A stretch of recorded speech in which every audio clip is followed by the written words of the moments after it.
On Friday, July 18, 2008, shortly after 9 p.m., a single gunshot ripped through the bustling night near the Gwinnett Place Mall in Duluth, Georgia. A witness from the bus station across the street called 911 to report the shooting. 911. The lady just got shot. Is she breathing? Yeah, she moving a little. I've got everybody on the way. Paramedics and detectives from the Gwinnett County Sheriff's Office arrived at the scene and found an African-American woman lying on the ground with a single gunshot wound to the chest. She was stabilized and rushed to the hospital, where she later succumbed to her injuries. The victim was later identified as 40-year-old Genai Coleman. Investigators were left stumped with the lack of evidence at the scene. The investigation that followed was packed with twists that the detectives could never see coming. But was Genai murdered by someone she knew? And what could have been the reason behind it? Hello and welcome back to M7 Crime Storytime, where we cover solved, unsolved, and twisted cases from around the world. Today we dive into another disturbing case with an insane twist, the case of Genai Coleman. But before we delve any further, please take the time to show your support by subscribing to our channel, liking our videos, and clicking on that notification bell to receive the latest videos straight to your inbox. Without further delay, let's dive into another crime mystery. Duluth, Georgia is a small town with all the necessary big city amenities. Its 31,800 inhabitants get to enjoy a generous mix of modern living and outdoor activities. Named as the Tree City in 1989, Duluth is dedicated to maintaining its green spaces in an ever-expanding urban world. Its inexpensive cost of living attracts many families to its vibrant city. Its dense suburban feel also adds to the attraction. With the chance of falling victim to a violent crime being 1 in every 1,000 people, it's considered a fairly safe city to live as well. But it was here in 2008 that a horrific crime befell Genai Coleman. Genai Coleman was born to parents Geraldine and Robert Coleman on October 2, 1967, in Elkhart, Indiana. She was the third of 5 siblings and had 2 sisters named Rhonda and Camelia and 2 brothers named Edwin and Vincent. She was raised in a family that prided themselves on honesty and love. Genai and her family were devout Christians who placed faith and family above all. Her parents eventually got divorced, but remained on friendly terms with each other. Apart from church, though, Genai saw serving her country as equally important. Once she turned 18, she enlisted with the military and served her country with honor. Once she completed her service, she returned home and dedicated herself to another passion, teaching. Her brother, Edwin Newsom, described her as being dedicated, passionate, and inspiring. She was a phenomenal teacher. I was actually in her class a few years. Her ability was very awesome to see. Genai's love for children extended beyond the classroom. She opened both her home and heart to 3 adopted daughters, Lakasha, Felicia, and Adriana. Together they lived in Duluth, Georgia. At just 40 years old, Genai had bigger goals ahead. She was awarded certification that allowed her to open her very own preschool. But these dreams were shattered by a single gunshot. The sound of a single gunshot rang out at a busy intersection in Duluth, Georgia, just after 9 p.m. on Friday, July 18, 2008.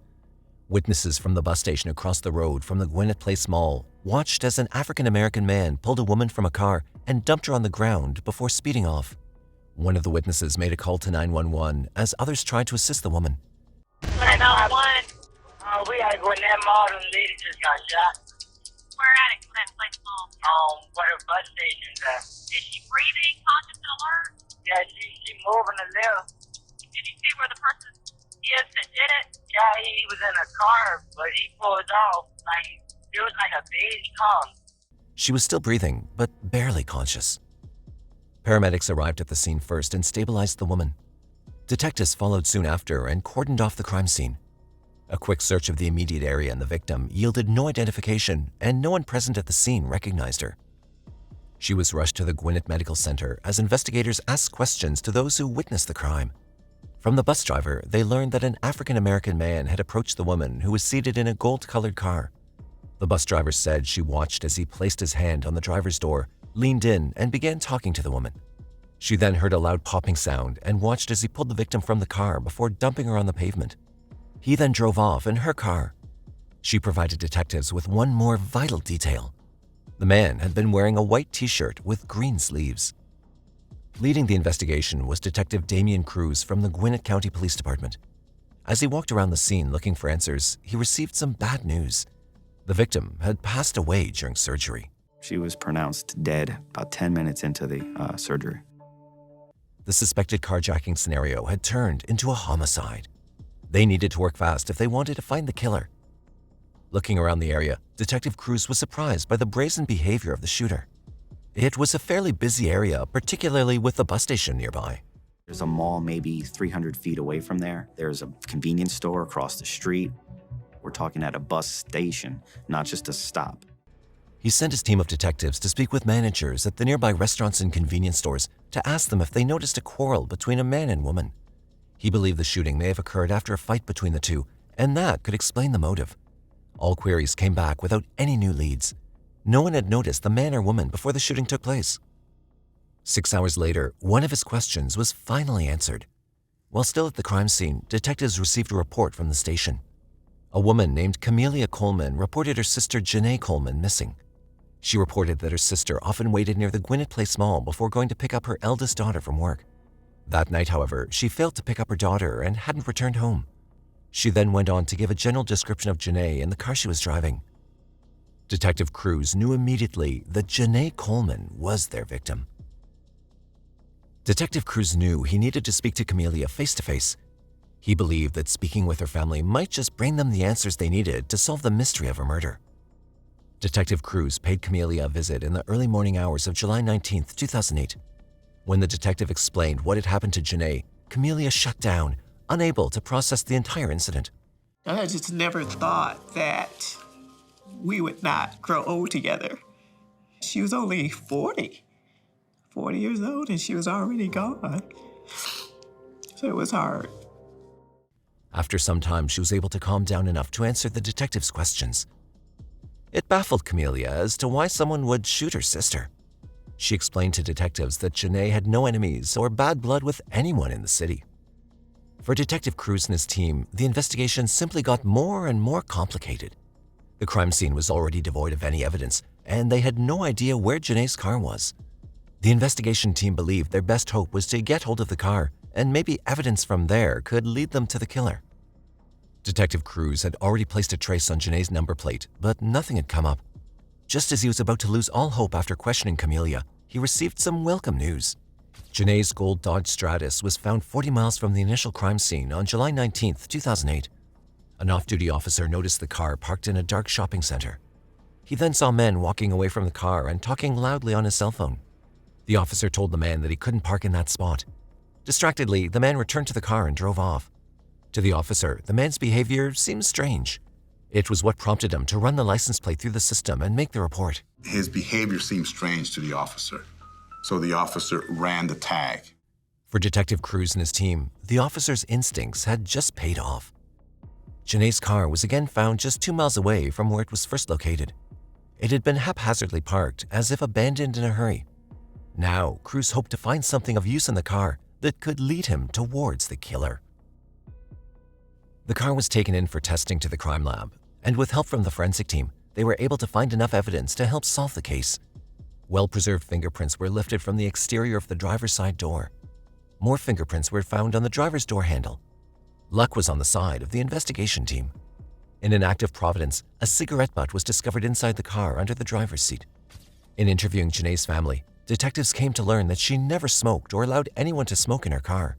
They therefore knew the cigarette butt belonged to the killer. It was now up to the forensics team to extract enough DNA from the butt in order to create a profile and find the killer.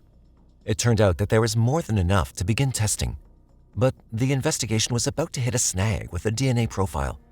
After running the profile through the national database of the Combined DNA Index System, they didn't get any initial hits. When it was entered into CODIS, there was not an initial hit. The fingerprints were then used and run through the database, but once again, there were no positive leads on who the prints belonged to. Investigators were not ready to give up just yet. They had one more avenue to explore. Detective Cruz was able to get hold of CCTV footage from the stores located near the crime scene and the area where the car was eventually discovered. The video footage was about to unveil a most unexpected piece of evidence. They had actual footage of their killer. The CCTV footage from within a convenience store near where Genai was parked revealed a man wearing a white shirt with green sleeves, khaki pants, and carrying a black bag. This was the same shirt the bus driver described the shooter as wearing that night. It showed the man walking into the store 2 hours prior to the shooting. He was seen buying 2 cans of beer. Most notably, though, was another piece of evidence from the store's camera footage. Detectives watched as the man bought a pack of cigarettes. They were able to hear him ask the store clerk for a pack of Bronson Light Longs, the very same brand of cigarette butt found in Genai's car. Welcome back. Bronson Light Longs. The cigarette butt with the DNA from her vehicle was a Bronson Light 100, Bronson Light Long. He was also caught on camera in the same area where Genai's car was abandoned. For detectives, this was the ultimate evidence. They now had actual video of the man who had pulled the trigger and killed Genai with no remorse. Using this footage, investigators turned to the media and public to help in identifying the man caught on camera. A news special was broadcast throughout the Georgia area. The results were not what investigators expected. No one came forward with any tips regarding the man in the video footage. For once, investigators had everything they needed: fingerprints, DNA evidence, eyewitnesses, and actual video footage of the man they believed was responsible for Genai's murder. Without a name or new leads, the man in the video had become a phantom. Genai's case was quickly turning cold, but Detective Cruz was determined to solve the case for the victim, Genai, and her family. Just over a year after Genai's murder, the CODIS system came back with a positive hit. It was a welcome result, despite how long it had taken. The DNA belonged to a man named Donald Eugene Smith, a 51-year-old man with a lengthy criminal record. His most recent arrest in the early 2000s had been drug-related. Investigators realized it was certainly possible that he could be responsible for the carjacking and murder. Looking at his picture, they saw that he bore a striking resemblance to the man on the CCTV footage. Investigators visited Genai's family and told them the name of the man and showed them his picture. No one had heard of Donald Smith or met him. They also said that Genai never mentioned anyone by that name. Investigators now knew the shooting was a random act of violence. A further look into his files revealed a cell phone number. Investigators turned to the cell phone company and were able to subpoena the cell phone records for the number. A cross-reference of the activity of the cell phone in relation to the cell towers and the location of the shooting and where Genai's car were found showed high activity from the mobile number. They also noted that the number was used on a job application made by Donald years earlier. Speaking with the manager of the company, he also confirmed that Donald was the same man in the photo and the video footage. This, together with the DNA evidence and video footage, was more than enough for detectives to make the arrest. On February 3, 2010, Donald Smith was arrested at a homeless shelter in Georgia. Detective Cruz immediately notified Genai's family, who were relieved to hear the news. We were relieved, very much relieved. It was the beginning of closure. Investigators prepared to sit down with Donald and get the answers they needed. The case, though, was about to take a very strange and unexpected twist. Investigators questioned Donald extensively about his involvement in the shooting of Genai Coleman. He denied having ever met her or stealing her car. Really, it's about this vehicle, okay? I'm gonna ask you questions. Have you ever seen this vehicle before or been in it? No, I have not. Have you ever met this woman before in your life? No, I haven't. Investigators then pushed for an explanation as to how his DNA was found in Genai's car if he wasn't the person who shot her. That vehicle you said you've never seen before, and the woman you've never seen before, Yes. okay? Your DNA ended up in that car. That's interesting because my DNA couldn't have been in that car because I've never been in that car. Donald was then shown video from the convenience store CCTV footage, to which he denied ever being there. I have a picture basically on a computer. I want you to look at it and let me know if you recognize if it's yourself or not, okay? Sure. This is the day I'm talking about. What I can Oh, am I looking at this guy right here? do. Yeah. You're saying that's not you? That is definitely not me. I don't have a shirt like that. I can't see the face of the person, but that's not me. He went on to say that it was hard to even recognize the face of the person. Donald also told police he did not own a shirt like that. When questioned about the phone number, Donald provided an explanation. And then your cell phone number at the time was 404-200. correct? No, that was not mine. That was my brother's phone number. Investigators were getting nowhere with the questioning as Donald continued to deny his involvement. He was asked by detectives to take a polygraph test to determine if he was being truthful with his answers. The test results did not favor Donald. The results showed that he was being deceptive with his answers. When asked if he'd known Genai Coleman, his answers showed some level of truth. But when asked if he recognized the person in the video, it showed deception. In polygraph terms, he was being deceptive, and that's what they determined. There's certain important questions they asked. Do you know Genai Coleman? Did you shoot her? But they also asked, do you recognize the person on the video we've shown you? He failed it miserably. Following the polygraph test, Donald seemed shaken according to investigators. He was allowed to take a cigarette break. Detective Cruz decided to follow him to the break area and took note of the cigarette brand he smoked. What he saw created doubt in his mind. Donald smoked a brand of cigarettes called Aqua Blues that required being hand-rolled. They were not Bronson Light Longs. After the break, he returned to the room.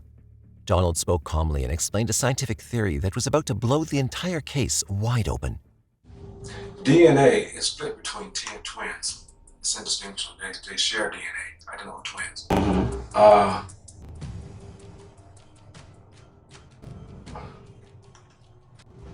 I've never been in that car. Donald had a twin brother named Ronald, who he identified as the man in the video. He told the police to ask his parents and sister about who they believed was in the actual video. Detective Cruz was afraid this might happen. After reading Donald's file, he knew that Donald was one half of a set of twins. He was also aware that identical twins shared DNA. Their entire case hinged on whether they arrested the right twin. It was a scramble to reevaluate everything they knew about the case. Just as the case seemed to be falling apart at the seams, investigators remembered they had a final piece of scientific evidence: fingerprints. Although DNA is similar in identical twins, fingerprints are never the same in any two people. Identical twins may have the same DNA, but they do not have the same fingerprints. Nobody has the same fingerprints. Investigators tried to make contact with Ronald Smith, but he initially refused to voluntarily go down to the station for questioning. Once again, they turned to the cell phone network provider to find their suspect. He was discovered to be hiding out in his family home. His parents and sister were unaware of the crime he committed in 2008. Upon the request of Donald, investigators showed his family the CCTV footage.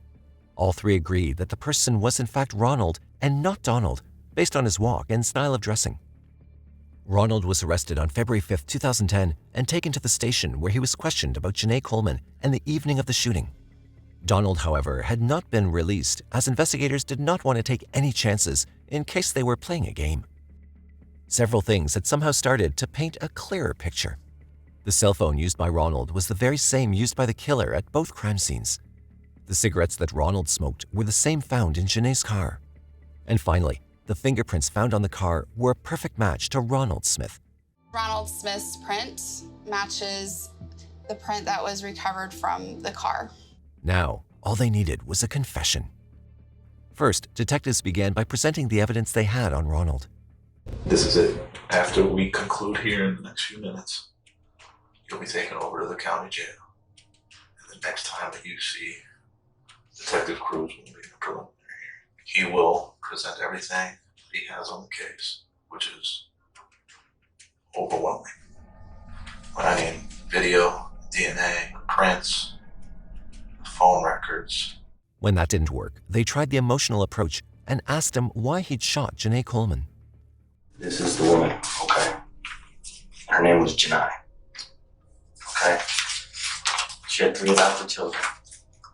She was a school teacher. Her family, they're very religious people. They were more just wanted to know why than anger. And I promised them I would at least ask. I can't. I swear I just can't say it right now. Okay. Ronald became visibly upset and started to feel overwhelmed. He asked for a break. Like all of a sudden,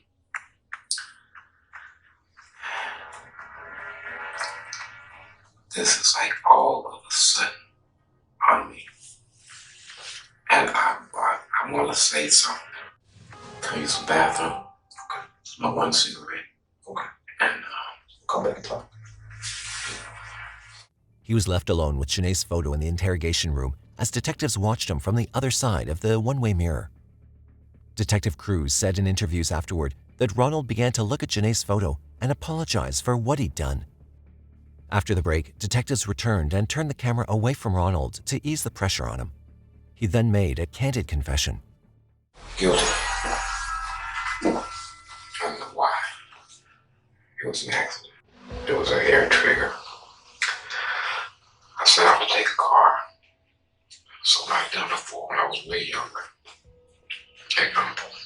The gun went off. She said, "You shot me." This is my auto revolver. It was 357. It was 5 shots. And then I went somewhere before I ended up doing something stupid again. I took the car down to the Forest Park there. No. You know, her family, this was something they really wanted to know as far as closure, okay? You can tell them that taking someone's life was not in the mix. It was no part of the picture. You can tell them it was a accident. Well, thank you. I know that was difficult for you, but I thank you.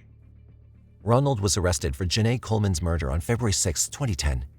He was detained at the Gwinnett County Jail without bond. I mean, wow. What a relief it was that they finally caught him. Investigators were able to gather more evidence of a confession when he made a call to a childhood friend from within the jail.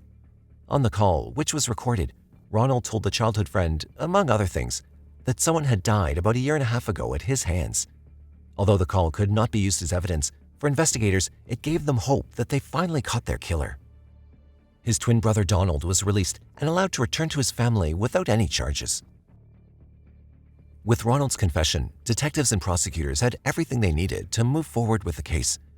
They worked hard to prepare an airtight argument that would ensure Genai's killer went away for a very long time. Jury selection for the trial took place on Monday, October 22, 2012, with Ronald's trial beginning that same week. The family of both the victim, Genai, and the suspect, Ronald, were in attendance. The jury heard testimony from experts and the theories based on what investigators found at the crime scene and in the car. Donald, Ronald's twin brother, was also called to testify, and he explained the confusion caused by the evidence that led to his initial arrest for the crime. He then swore that he was not the person responsible for killing Genai Coleman. Ronald was about to add another twist to the case. He saw this as an opportunity to turn the case in his favor. Ronald reversed his confession and placed all the blame on his twin, Donald. He alleged that his brother committed the crime. That was like the monkey wrench that was thrown into the whole case. How are they going to prove that one brother didn't do it over the other brother? What's going to happen, and how is this going to play out? When experts explained that the fingerprints did not lie, Ronald said that his fingerprints were on the car because he helped wipe the car clean, but forgot to remove his prints from the driver's door. On Friday, October 26, 2012, the jury deliberated for 2 hours before returning to court with a decision. They found Ronald Smith guilty of carjacking and the murder of Genai Coleman. His brother Donald Smith was cleared of all suspicion. Ronald was sentenced to life plus 25 years in prison by Superior Court Judge Melody Snell Connor. To this day, he remains incarcerated at the Wheeler Correctional Facility in Alamo, Georgia. After the trial, Genai's family were able to find some closure after her tragic death at the hands of Ronald Smith. Her sister, Camelia Coleman, spoke to reporters after the sentencing and told them that the family's faith never waned as they knew the justice system would work. "We prayed for a quick resolve and swift justice, and we've seen that happen," she said. Rather than focusing on hatred and revenge, Genai's family decided to honor her by fulfilling her lifelong dream. On July 13, 2015, the Genai Coleman Excellence Academy opened its doors to more than 100 children in Elkhart, Indiana, just days before the 7th anniversary of her death. She is still building dreams, building hopes. Genai, your dream's living on. For her mother, Geraldine Brown, it was both a moment of pain and pride. In an interview, she said that she felt pride at finally realizing Genai's dream despite the pain, and being able to honor Genai this way was ultimately the goal. Because of what she stood for what was right. She stood for encouragement and improvement in the lives of young people. Geraldine described the school as being a legacy of love, and it was a way Genai was still accomplishing her dreams by building hope for the children in their community. Today's case brought to the forefront the important role that forensic science has played in the conviction of criminals. Had it not been for the fingerprints found on the car door, there was a strong possibility that the wrong man could have been convicted for a crime he never committed. Looking back on today's case, what are your thoughts? How significant is forensic science in solving a crime? What do you think of Ronald trying to place all blame on his twin brother Donald at the trial? Let us know your thoughts in the comment section below. And if you haven't already, please consider subscribing to our channel, liking and sharing our video with other like-minded crime enthusiasts. If you have any cases that you'd like us to investigate, please leave your suggestions in the comment section below. Until next time, stay safe.